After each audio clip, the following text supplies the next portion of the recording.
Mesdames, Messieurs, bonjour et merci d'avoir pris le rendez-vous du Forum des rédactions de ce vendredi. Nous sommes le 5 avril 2024 et merci une fois encore de votre fidélité, que vous nous suivez sur les différentes plateformes ou sur votre télévision ou votre poste téléviseur. Merci également à tous ceux qui sont sur Canal+ et sur la TNT. Aujourd'hui, le Forum des rédactions sera essentiellement consacré au bilan. On va dire un bilan à mi-chemin, comme aime le dire Adrien Tchomakou, bilan à mi-chemin de la répression liée au non-port de casque. Qu'il vous souvienne que cette opération a démarré effectivement sur toute l'étendue du territoire national le 3 mars 2024. Aujourd'hui, nous sommes le 5 avril. Il est de bon temps que nous puissions nous arrêter et dire ce qui a marché et ce qui n'a pas marché, ce qu'on pourrait améliorer. C'est pour ça que nous sommes sur ce plateau et merci d'avoir pris ce rendez-vous. Le thème de cette émission aujourd'hui est intitulé, bien sûr, réforme dans le domaine répression pour nos ports de casque. Répression pour nos ports de casque. Un mois après, quel bilan faire? C'est une interrogation à laquelle mes invités vont répondre dans un court instant. Pour conduire toute cette émission, c'est Marcel Yedo, jeune et compétent qui est à la réalisation. Il est entouré également d'une équipe très jeune, notamment Emmanuel Agbodjelou à la prise de son, avec Gérard Roussa. C'est ce duo donc conduit le son pour la bonne marche des choses chez vous. Merci à tous ceux qui sont à la réalisation et qui nous soutiennent. À la diffusion, c'est Martin Toïnset et Modeste Mondekmondi, c'est lui, le métronome qui permet à ce que vous nous suivez sur les différentes plateformes YouTube et Facebook. Nous allons observer une courte pause avant de vous présenter nos invités.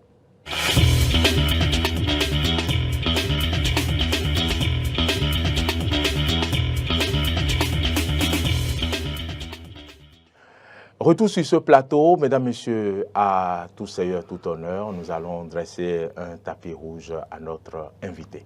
Jamais venu sur ce plateau, il a répondu à notre invitation. Aux âmes bien nées, la valeur n'attend point le nombre des années. C'est un jeune, un analyste politique compétent. Vous aurez le temps de le découvrir. Stéphane Ahinoukhosou Stéphane, bonjour. Bonjour, chers confrères. Merci d'avoir accepté notre invitation. C'est un plaisir. Vous êtes analyste politique, mais également vous êtes directeur de publication. Je suis rédacteur en chef du quotidien L'autre Vision. L'autre Vision. Absolument. Oui, un quotidien qu'on connaît bien, qui fait de belles parutions. Évidemment. Et comment se porte l'autre Vision? Je pense que l'autre Vision se porte très bien. Par la grâce de Dieu, nous faisons ce que nous avons fait et les dieux du journalisme nous accompagnent. Et nous vous remercions également pour le travail que vous abattez excellemment bien à Eden TV. Merci infiniment Stéphane. Je me retourne vers le vieux de la vieille. Lui, c'est bien sûr Adrien Tchomakou. Il est connu, il n'est plus à présenter. Adrien Tchomakou, bonjour.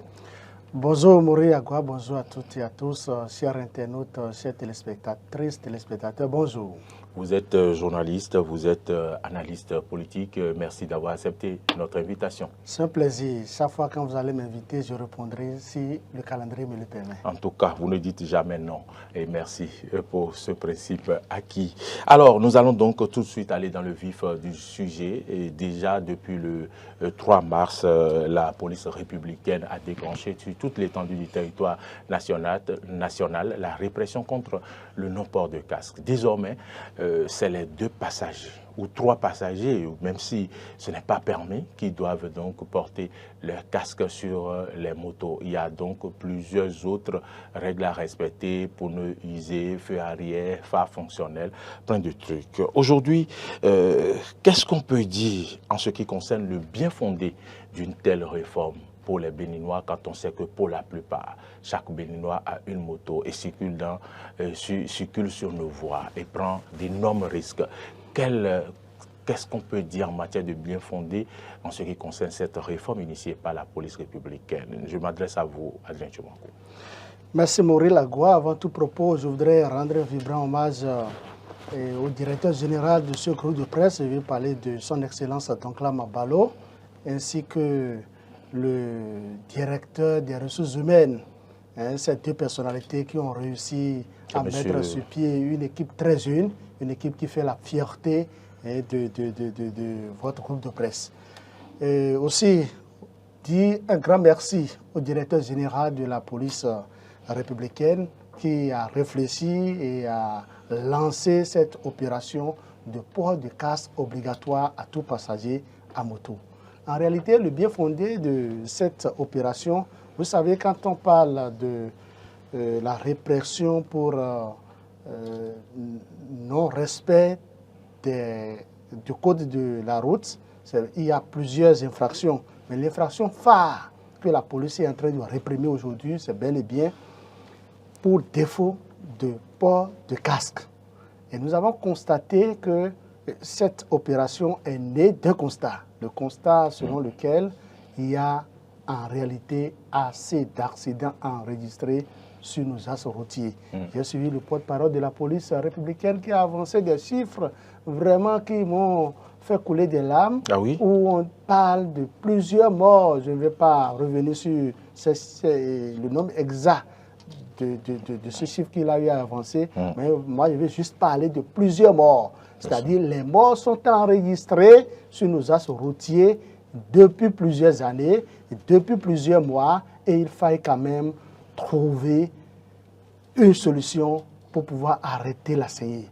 Et je pense que c'est l'essence même de cette décision qui a amené, après toute réflexion, le directeur général de la police républicaine et l'actuel gestionnaire mandataire de la police républicaine, qui est bel et bien Yaya Alabi Soumaïla, à prendre la dite décision. Un mois après, je pense que le bilan est là.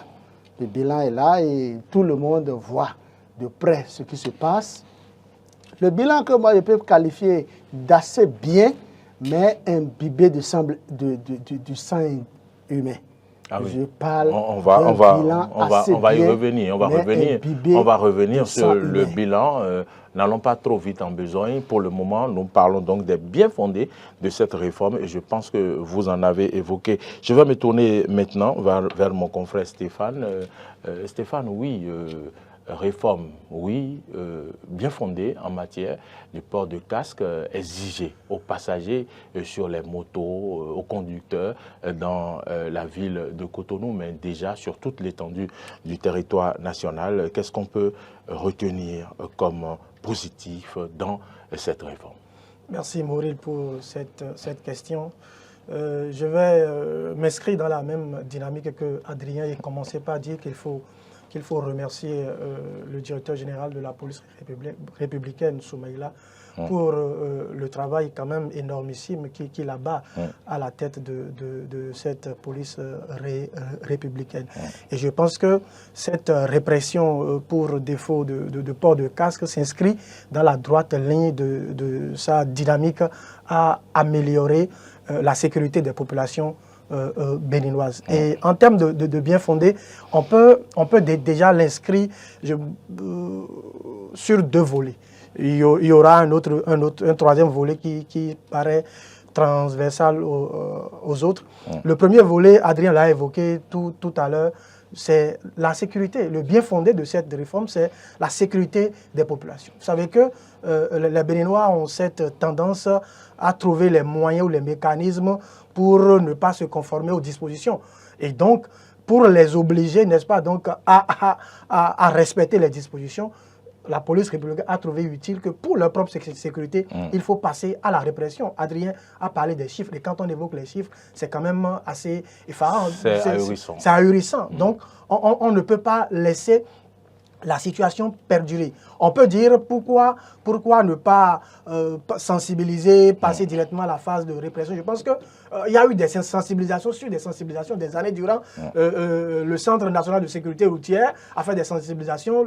Les policiers aussi ont procédé à des sensibilisations. Donc je pense que la phase de la sensibilisation est passée. Il faut maintenant passer à la répression et c'est ce que la police républicaine est en train de faire. Et donc on a constaté que depuis que cette répression a commencé, les Béninois se sont rangés, les Béninois se sont conformés à ces dispositions comme si le Béninois pouvait le faire et pourtant il se refusait à le faire. Et donc c'est pour cela qu'il faut saluer Soumaïla et son équipe et les inviter à poursuivre dans cette dynamique.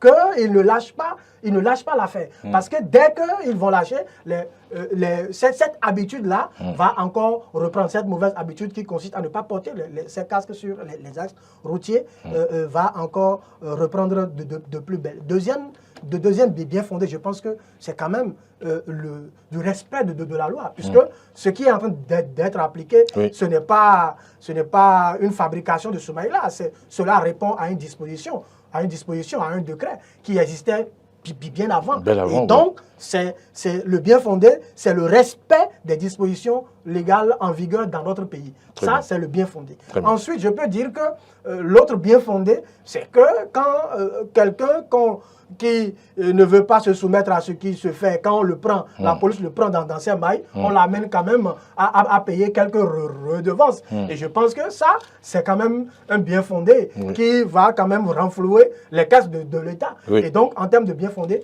voilà ce que moi je peux évoquer. Et tout ça, la réunie, amène à dire que la police républicaine est quand même en marche. La police républicaine est en marche. Oui, cette réforme ne pouvait pas, comme on pouvait s'y attendre, être du goût de tous les Béninois. Certains n'ont pas les moyens de s'acheter un casque, de s'approvisionner, de s'acheter, je vais dire, un casque tout simplement.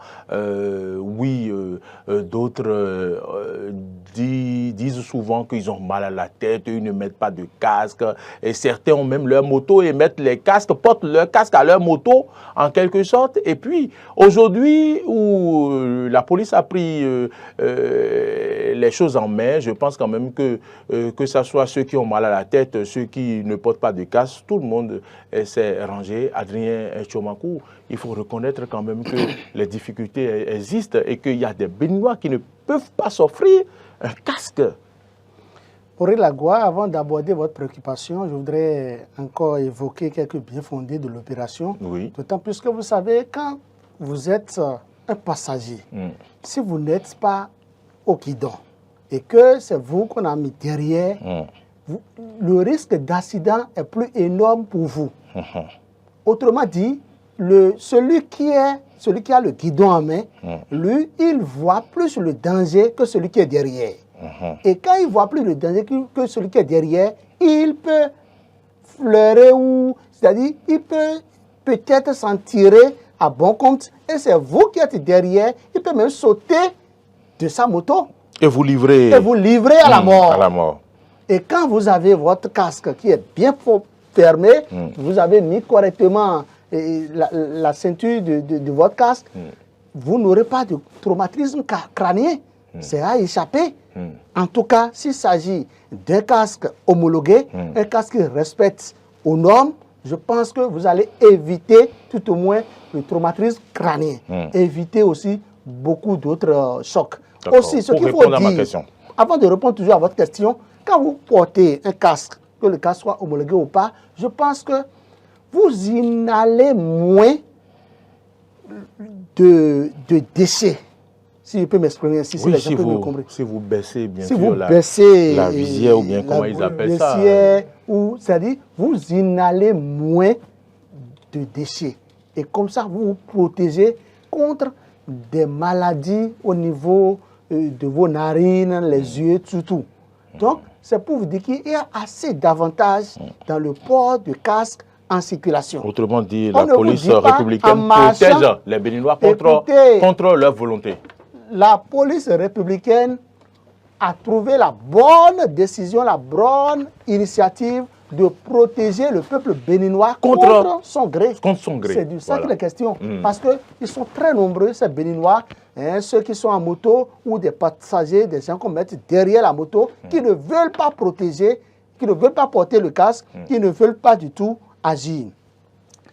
Ce que je voudrais dire par rapport à votre préoccupation. À ma préoccupation. Vous pouvez me rappeler la préoccupation? Ma préoccupation, c'était de vous dire quand même qu'il y a des Béninois qui n'ont pas les moyens de s'approvisionner un casque. Et c'est une réalité chez nous. Ce n'est pas pour dire que la police n'a pas le droit d'initier cette réforme, mais nous sommes en train d'analyser. De façon générale, je pense que tout Béninois comprend aujourd'hui le bien fondé de l'opération. les gens sont d'accord sur le principe. Mais excusez-moi, c'est de la mauvaise foi de ne pas se conformer aux tests, de ne pas agir selon la volonté de la police. Vous savez, il faut que je vous l'explique. Aucun Béninois ne pourra vous dire que dans ce pays, il souhaite mourir pour défaut de port de casque. Vous comprenez ce que je dis? Oui. C'est-à-dire, il dit que lui n'a pas de l'argent pour aller porter le casque et il veut aller mourir que de vivre longtemps. Nous voulons tous vivre éternellement. Personne ne veut en mourir, personne ne veut quitter cette terre de sitôt. Raison pour laquelle je pense que quand vous entendez les gens raconter des âneries, des gens qui disent qu'ils n'ont pas de l'argent pour s'approvisionner du casque, ils n'ont pas de l'argent pour aller payer. Vous n'y croyez pas. Quand vous dites ânerie, vous n'y croyez pas. Écoutez, mais c'est des alibis. C'est parce que les gens ne veulent pas. Ils ne veulent pas respecter les tests en vigueur. Ils ne veulent pas obtempérer aux injonctions de la police. Et je pense que c'est très mauvais, c'est extrêmement grave. Et c'est ce qui amène les dérives que nous observons dans la conduite de l'opération. Ah oui. Parce qu'il y a des dérives que nous allons aborder tout à l'heure, D'accord. tant bien au niveau des populations que de la police également. D'accord, très bien. Vous faites bien de le préciser. Stéphane. Oui, quand on parle quand on évoque la question du moyen, Oui. des suffisances de moyens au niveau des populations Oui. pour s'acheter ou pour s'offrir le casque, il y a quand même des questions qu'il faut se poser. Parce qu'on ne peut pas partir d'un cas mineur pour procéder à une forme de généralisation abusive. Parce qu'aujourd'hui, vous voyez, on a des Béninois qui ont le casque par devant eux et qui le mettent entre leurs jambes sur la moto et qui ne mettent pas. Mais ils ont le casque. Donc, ça, quand on regarde ce phénomène, on peut se dire, mais ils ont quel souci? Aujourd'hui, il n'y a pas de prix pour la vie. Il n'y a pas de prix pour la vie. S'acheter un casque de 7 000 ou de 8 000, de 9 000 pour protéger sa vie, je pense que tout Béninois peut faire l'effort, n'est-ce pas, donc, d'y parvenir. Maintenant, on peut faire, puisque nous sommes tous Béninois, nous connaissons un peu la situation qui prévaut, mais on peut faire le plaidoyer pour que les politiciens, les élus communaux, que ce ne soit pas seulement lors des élections qu'ils vont trouver le mécanisme pour aller vers les populations et solliciter leur suffrage. Certains le font déjà. Certains offrent de casques. Justement, donc il faut encourager... On ne va pas les citer ici. Justement, donc il faut encourager cette initiative-là pour que les élus locaux aillent vers les populations les moins démunis, ceux qui n'ont pas l'argent, qu'ils aient la possibilité d'avoir ces casques-là, parce que c'est de leur vie qu'il est question. Et donc, comme Adrien était en train de le dire, on ne peut pas prétester d'indisponibilité ou de manque de moyens pour ne pas s'offrir le casque. C'est extrêmement... Vous ne tolérez pas. Non, on ne peut pas, parce que c'est de sa vie qu'il s'agit. Et quand il s'agit de sa vie, on doit s'offrir les moyens pour la protéger. Et donc, on peut également faire un plaidoyer à l'endroit du gouvernement qui a fait de la subvention pour la TNT ou bien... Oui, tout à fait. Le gouvernement qui est dans le du social. Le gouvernement peut aussi... valeur de prospérité partagée. Pourquoi le gouvernement ne peut pas subventionner les casques pour qu'on dise aux populations, aujourd'hui, vous pouvez acheter les casques à 1000 francs, 1500. Ça va être quand même un acte salutaire de la part du gouvernement. Donc, il n'y a pas à dire, on n'a pas de moyens pour s'acheter de casques. Ce n'est pas du tout admissible. Les gouvernants, les politiciens doivent trouver le mécanisme nécessaire pour accompagner les populations qui sont en situation de vulnérabilité financière. Monsieur Moril, il faut comprendre quelque chose. En réalité, cette bonne décision doit être accompagnée, appuyée par plusieurs acteurs. D'abord les acteurs politiques, des ONG, des associations, des hommes d'affaires, des opérateurs économiques. En quoi faisant? En quoi faisant? D'abord le gouvernement. C'est vrai que quand je prends au niveau de Glo Digbé, à la GDZ de Glo Digbé, le gouvernement a autorisé un opérateur économique qui s'installe. Pour fabriquer des casques, c'est ça? Oui, oui, qui va fabriquer, confectionner des casques. Et je pense que quand ça sera une réalité, le casque va revenir à tout le peuple béninois à moindre coût. Espérons. Peut-être qu'un casque homologué peut nous revenir finalement à 2000 Espérons. ou à 3000 ou peut-être à 1000 francs. Inch'Allah. Donc, par rapport à ça, le gouvernement a posé un jalon, un bon pas.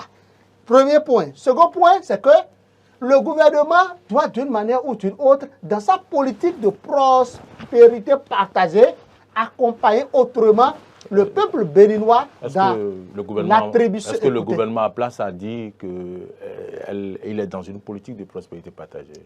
Vous ne voyez pas les actions posées par Patrice Talon? C'est ça, on les appelle, AME, ça, on appelle prospérité les gens partagée. qui trouvent maintenant tous ceux dont ils ont besoin. Non, je vous ai juste posé une question. Je vous ai dit, est-ce que le gouvernement en place, le gouvernement de Patrice Talon, a-t-il dit dans son plan d'action qu'il veut aller vers la prospérité partagée? Quand Patrice Talon prenait le pouvoir... Le redressement social quand même. Le redressement social... Quand je parle de prospérité partagée... Le redressement social a mis du temps excusez-moi, je parle bel et bien du hautement social. Oui, mais... Je me suis trompé peut-être d'expression. On a serré les ceintures, vous avez déjà oublié. N'allons pas, il faut qu'on parle... Non, oui, mais c'est vous qui utilisez des expressions qui m'amènent à vous poser des questions. Monsieur Mori... La population a serré correctement la ceinture, vous le savez. Et elle l'a détachée il n'y a pas longtemps. Certains n'ont pas encore détaché leur ceinture. Monsieur Mori Lagua, est-ce que vous n'êtes pas fier de la gestion sociale de notre pays? Est-ce que vous n'appréciez pas la politique de gouvernement de Patrice Talon au plan politique et au plan social? Surtout au plan social. C'est pour vous dire quoi? C'est pour vous dire que Patrice Talon œuvre pour le hautement social à travers les dernières actions qu'il est en train de développer ces derniers jours. Je ne veux pas aller très loin. Parlons du casque. Écoutez, c'est vrai qu'on a vu des partis politiques comme, on va les citer, hein, quand vous dites de ne pas les citer. Vous n'allez pas les citer. Des partis politiques comme le Bloc républicain qui distribue des casques ces derniers jours. Mais écoutez, c'est ça ce dont on a besoin. Il faut que très rapidement, l'Union progressiste, le renouveau, emboîte le pas aux partis politiques Bloc républicain pour distribuer sur tout le territoire national des casques aux jeunes, des casques aux personnes de troisième âge, des casques à tout individu. Des partis politiques comme Mouel Bénin, et Renaissance nationale, et MPL et consorts. Les partis politiques savent ce qu'ils doivent faire. Ce n'est pas à vous de les inviter à faire ce qu'ils doivent faire. On va passer. Ce n'est pas quelque chose de bien, on doit leur dire. Ce n'est pas fini. Des hommes d'affaires. Ne citez pas d'hommes d'affaires sur ce plateau. Des hommes d'affaires doivent leur emboîter le pas à bel et bien le Bloc républicain qui a pris le lead au plan politique de distribuer des casques. On a vu Luc Saint-Ongi à Tropo, le maire de l'association, le président de l'association nationale des communes du Bénin. Vous comprenez ce que je dis? Vous voulez forcer et citer de d'autres sur ce plateau. En réalité, quand quelqu'un fait quelque chose de bien, ayons le courage de dire qu'il a fait de bien et que d'autres lui emboîtent le plat. Vous voyez ce que Luc Atropo est en train de faire sur tout le territoire national? Ce n'est pas de la publicité, c'est de l'information. Allez Miodou, un opérateur économique, vous voyez tout ce qu'il fait en distribuant les casques. Vitoulet, comment il s'appelle, Rodrigue. C'est de ça qu'il est question. Il faut que des hommes d'affaires, des opérateurs économiques, leur emploi de pas. Si des gens qui ont un peu la manne financière se lèvent comme un seul homme et emboîtent le pas à tous ceux-là qui font de la générosité une réalité au Bénin, les bonnes dames qui crient à Abomey où des gens ne sont pas en transe, on se fait informer pour dire qu'on est vaudouci, on est ceci, on ne doit pas porter le casque, on va revenir sur ce ça. C'est pour dire quoi? Oui, les gens doivent savoir raison garder, doivent savoir que la police n'est pas là pour leur faire du mal. La police, notre police républicaine, elle est debout, elle est là pour les accompagner, pour les garder en vie, afin qu'ils découvrent les merveilles du Bénin. Si vous ne vivez pas, merci. Vous ne pouvez pas voir tout ce que le gouvernement ça fera en bien ou en mauvais. Je vais donner la parole à Stéphane pour certainement compléter ce que vous avez dit. On lui a refusé de ne pas citer des noms, mais pourtant, il va passer au service commercial. Il peut compter sur moi. Oui. Non, je pense qu'il le dit un peu de façon chose là, mais c'est quand même assez pertinent. Hein, dans le cas vous le soutenez? Oui, oui, parce que tout à l'heure, vous avez évoqué ces difficultés, parce qu'il y a quand même de nos mamans, de nos frères, de nos soeurs qui sont dans des coins reculés, qui ne peuvent même pas s'offrir une pitance, ne serait-ce que manger 100 francs. Leur demander de prendre 7 000, 8 000 pour aller s'acheter de casques, c'est quand même compliqué. Donc, il faut saluer les efforts que font des volontaires, les donateurs. C'est pour cela que c'est quand même bon de féliciter ceux qui initient ces genres d'action afin que cela suscite une forme d'émulation au sein de la classe politique. De la classe politique.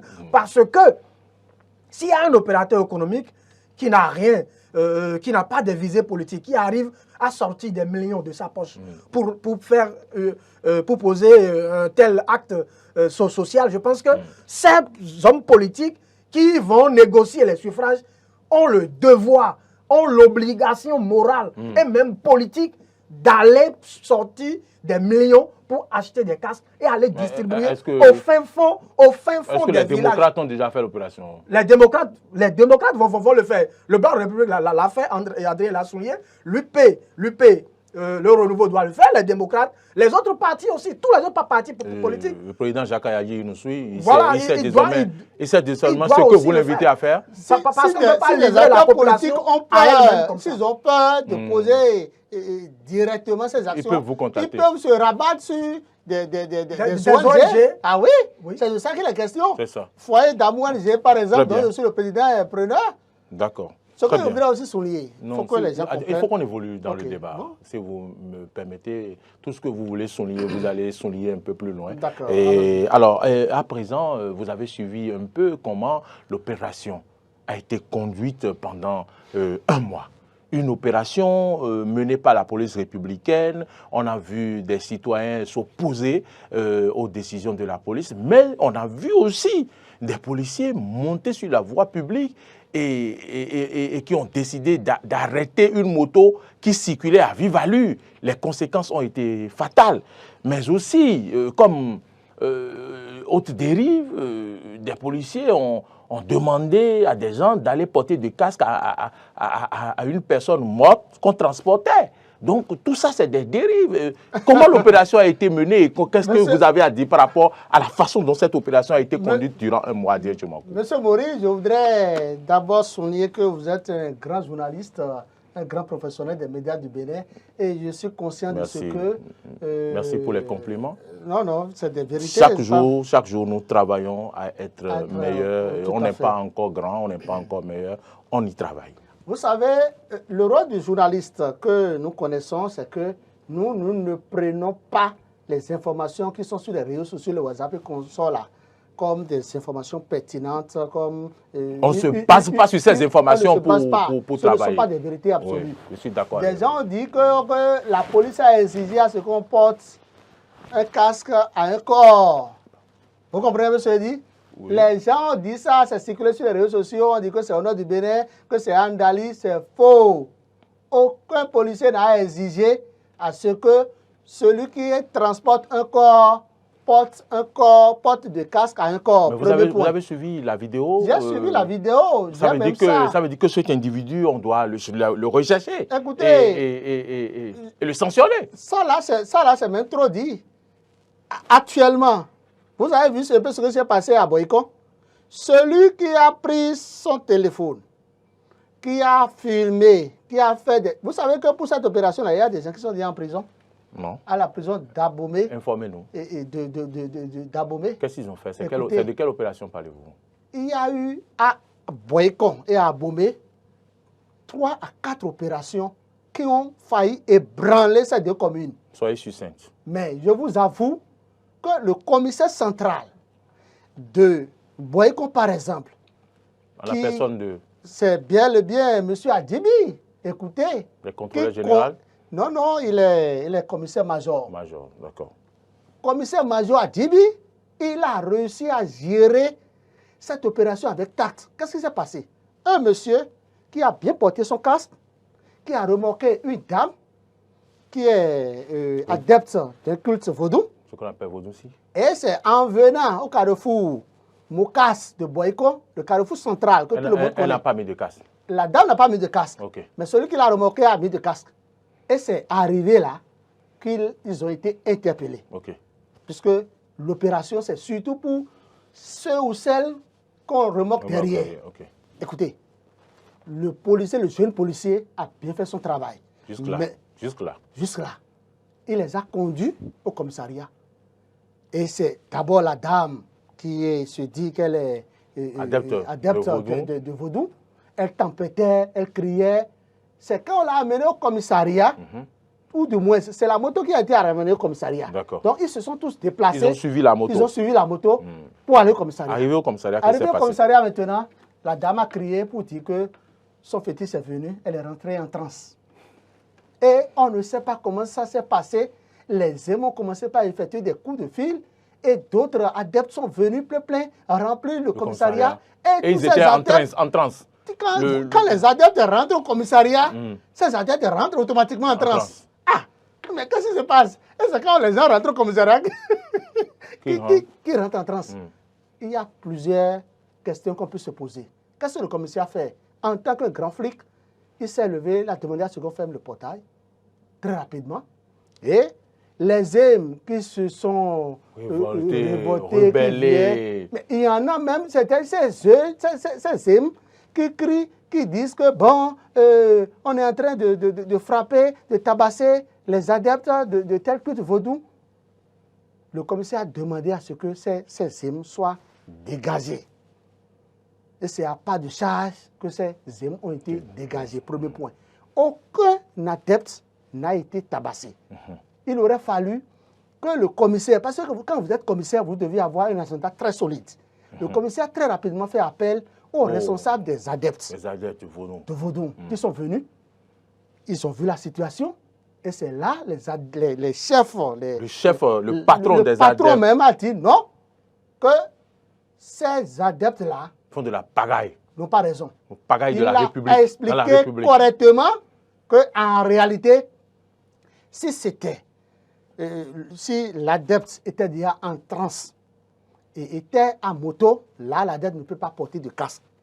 Mais du moment où ce n'est pas le vaudou même qui est sur la moto, le vaudou, si c'est un être humain, une fois qu'elle n'est pas en transe, c'est une personne normale comme vous et moi. Oui, c'est pour sa vie. Non, mais même vous voyez un peu ce que ça va se passer. Même au-delà de ça. Laisse-moi te dire, très rapidement, le commissaire a tout fait pour pouvoir intervenir les gens. Parce que les gens étaient allés chercher de l'essence frelatée pour brûler le commissariat.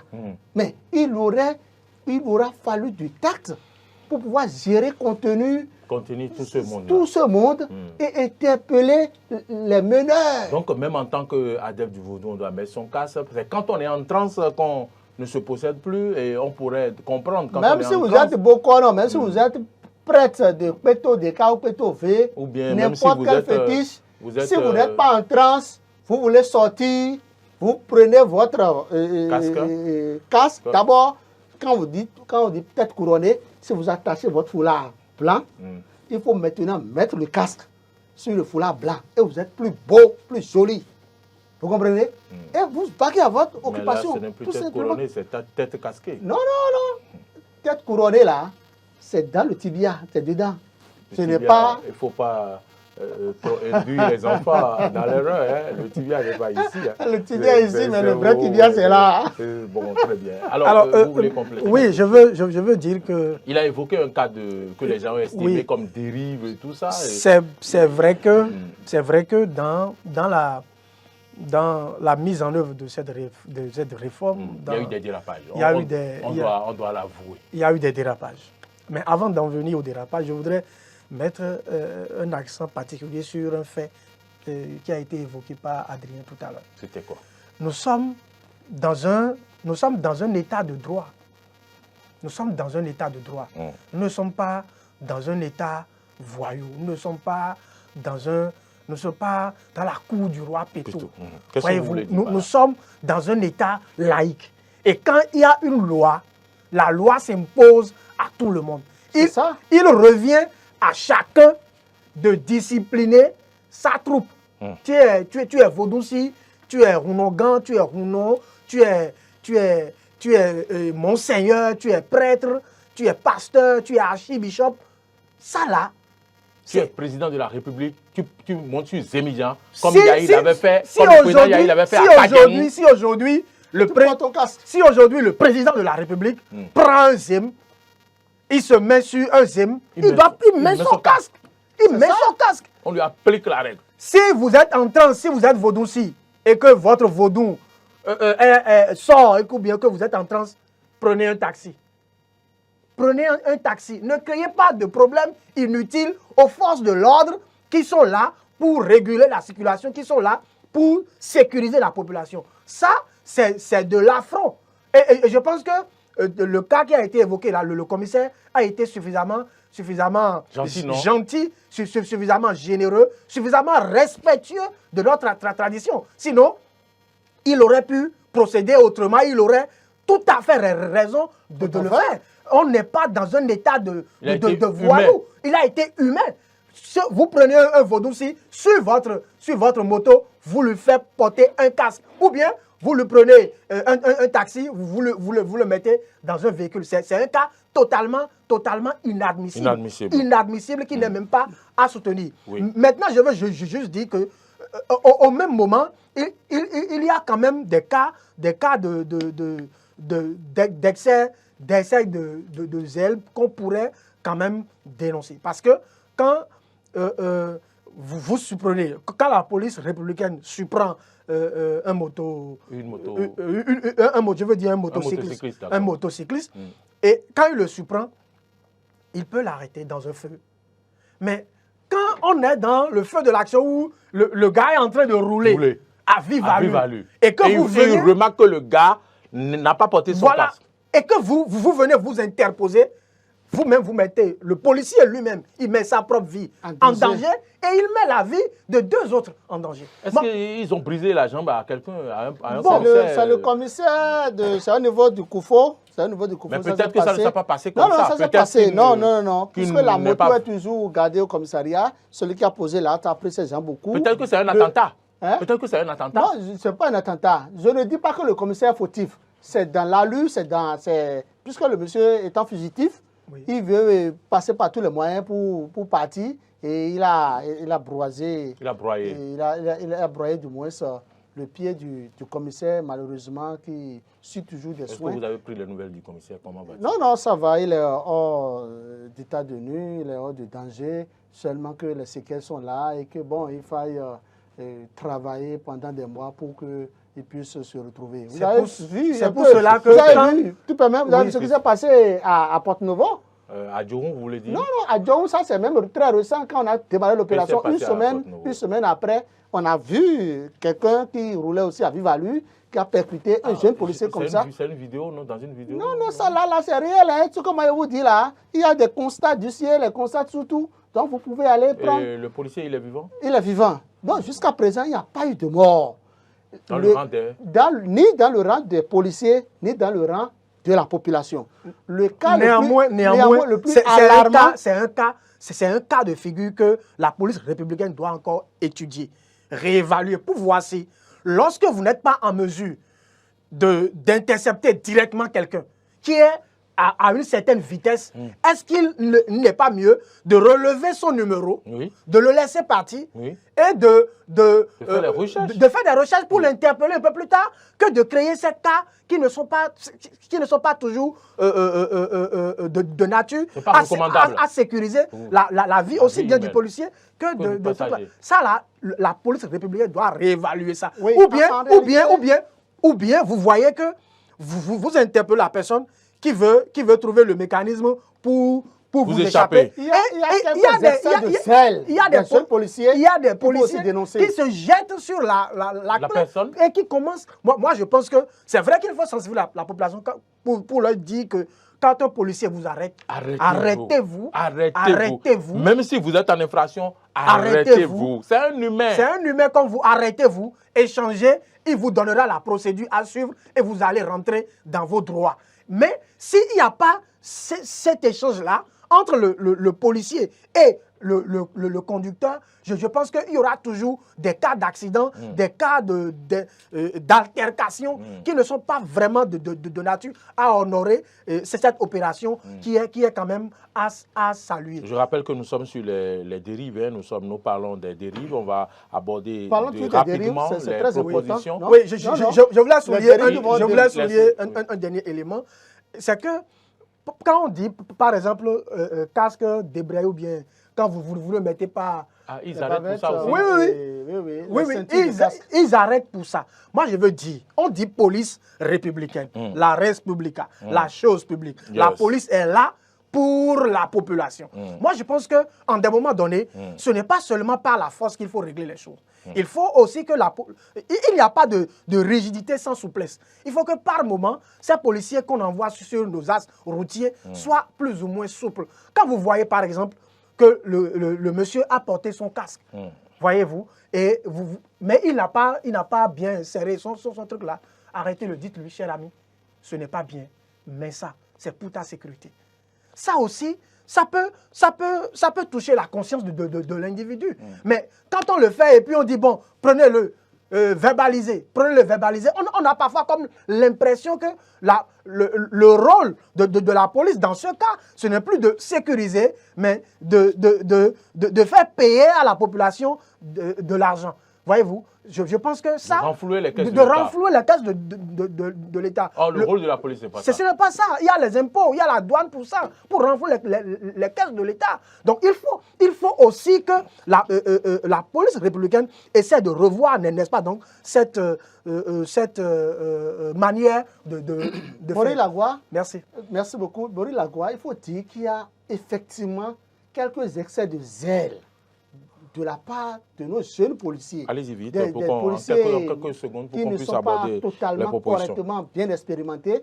Et dans la conduite de cette opération, ce qui s'est passé à Zoulissé, par exemple, c'est vrai que finalement le monsieur n'est pas passé de via trépas, il suit des soins intensifs, mais je vous avoue, c'est inadmissible que dès que vous interpellez quelqu'un, dès que vous arrêtez quelqu'un qui ne veut pas obtempérer à vos injonctions, de se mettre derrière lui, de commencer par le poursuivre, le pourchasser comme s'il était un gangster. Quand vous posez ces genres d'actes, la population en général va toujours croire que la police est dans une mesure, est dans un fait de leur prendre de l'argent et dénoncer ce qu'ils appellent, je vais parler du peuple béninois, qui dénonce par moment le gangstérisme au sommet de la hiérarchie policière. On dit que c'est parce qu'on veut de l'argent coûte que coûte qu'on est en train de mener cette opération. Moi, je dis non. Ce qui n'est pas le cas. Ce qui n'est pas le cas. Je dis non, d'autant plus que quand on vous interpelle, tel que tu l'as dit, les gens doivent obtempérer. S'ils n'obtempèrent pas, premièrement, il faut que d'abord les commissaires qui ont en charge de chacune de ces unités de police demandent d'abord qu'on leur envoie assez de chicanes. Les chicanes, c'est des matériels qui permettent de barrer la voie, de réduire la largeur de la voie. Les chicanes permettent de réduire la largeur de la voie. De mieux contrôler, le policier, de mieux filtrer. Dans sa politique de contrôle ou de sécurisation, peut créer de l'embouteillage et empêche les gens de filer, de courir et de loin. Parce que quand il y a les chicanes qui sont disposées en biais de part et d'autre, écoutez, les gens ne peuvent plus filer. Les gens ne peuvent plus filer et le jeune policier Vous êtes en train d'aller vers les propositions. Peut bloquer la circulation et marcher maintenant, aller enlever la clé de la moto dont l'intéressé n'est pas à jour, n'a pas porté de casque, je voudrais dire.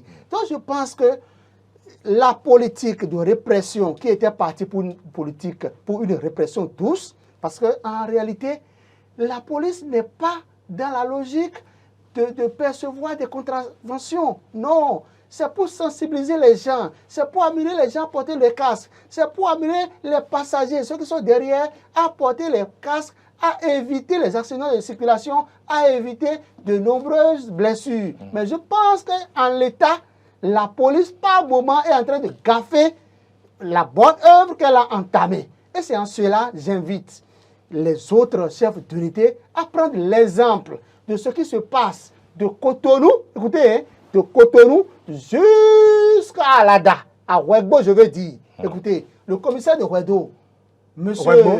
Oui, Ouegbo, tout à fait. Tu vois comment ça se gère à Ouegbo, mais tout se passe dans la lettre de l'art. Voulez-vous déceler des satisfecits? C'est un satisfecit total. Tant bien au commissaire de Ouegbo, monsieur Darlou Ruffé, au commissaire, parce qu'il y a des commissaires, des braves dames. À Glo ici, là, c'est une dame qui gère là, le commissariat.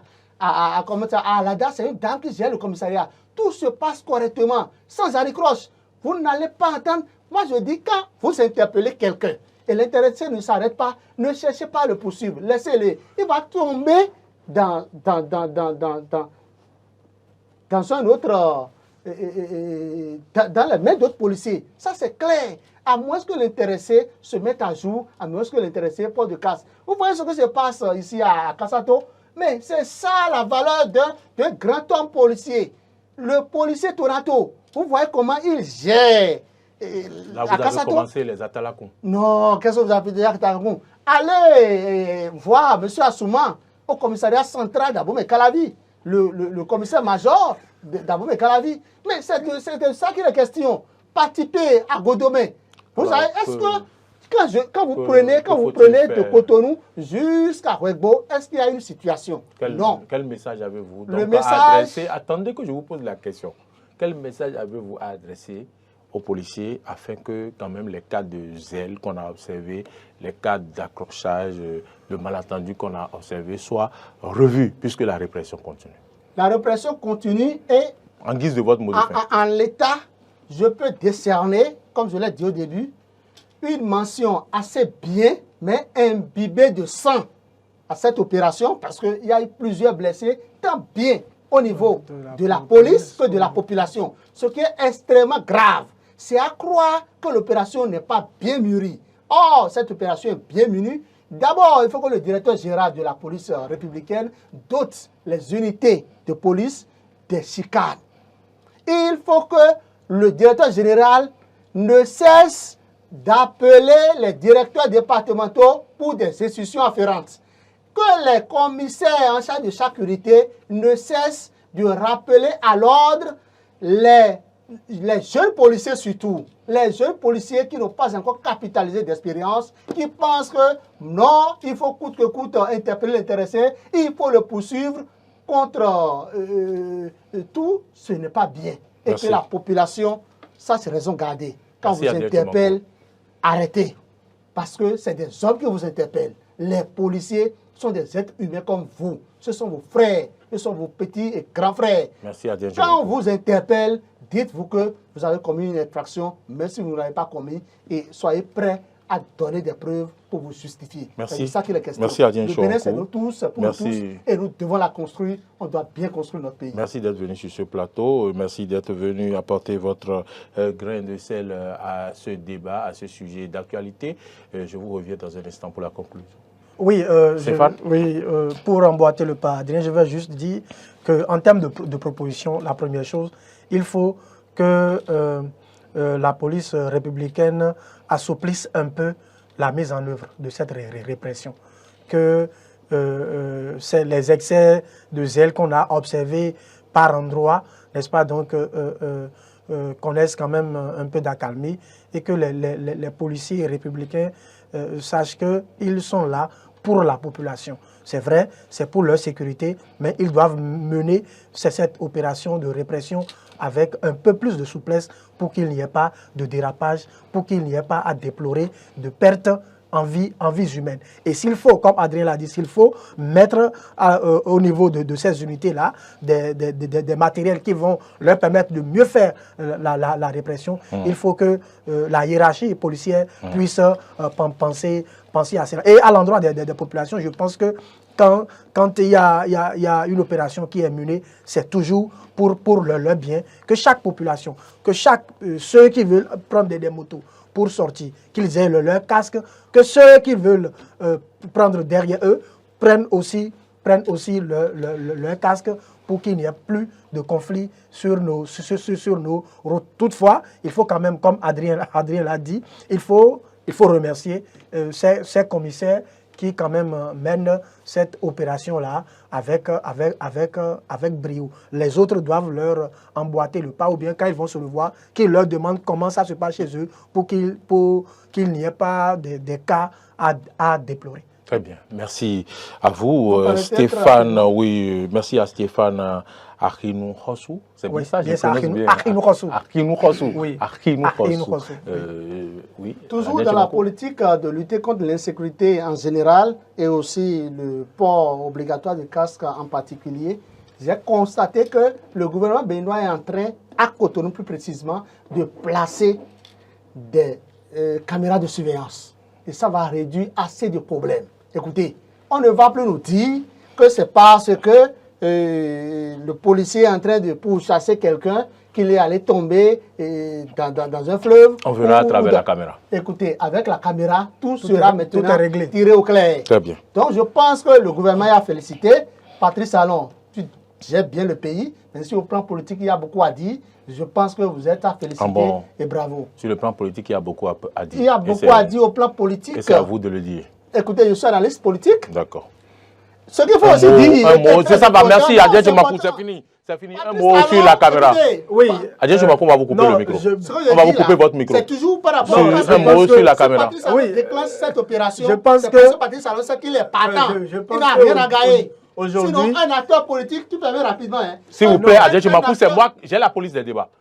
Vous avez la parole. Je pense que si le gouvernement a déjà pris des mesures pour que des caméras soient quand même positionnées, je pense que c'est quand même une mesure assez louable. Tout ça, c'est parce que nous sommes dans un pays en voie de développement. Nous n'avons pas les moyens pour répondre à un certain nombre de besoins. Sinon, c'est quand même une nécessité qui s'impose aujourd'hui, vu tout ce que nous avons en termes d'agglomération à Cotonou, je pense que c'est quand même indispensable que le gouvernement le fasse. Il faut le féliciter et l'inviter à poursuivre dans cette dynamique qui va contribuer au renforcement de la sécurité sur nos différents axes routiers. Merci d'être venu sur ce plateau.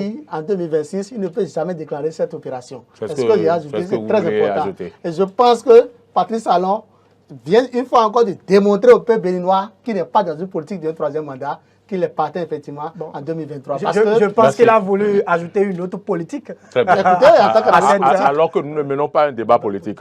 Merci Adrien Tchomakou pour tout ce que vous avez apporté à ce débat sur ce plateau. J'ai reçu pour ce numéro de ce vendredi 5 avril 2024 Adrien Tchomakou. Il était à ma gauche, il est journaliste, il est analyste politique, mais à ma droite, c'est bien Stéphane Arkinou Khossou, qui était sur ce plateau. Il est journaliste, il est analyste politique, il est rédacteur en chef du quotidien L'Autre Vision. Merci d'avoir accepté notre invitation. N'attendez pas qu'on vous donne la clé de ce studio comme ils ont remis la clé de Cotonou à Feu Kadhafi. Venez ici quand vous aurez l'envie. Je voudrais donc vous dire que c'est Marseille Yedo qui a réalisé toute cette émission. C'est Gérard Moussa qui était au son avec Emmanuel Agodjelou. Et puis à la diffusion, c'est Martin Toïnse.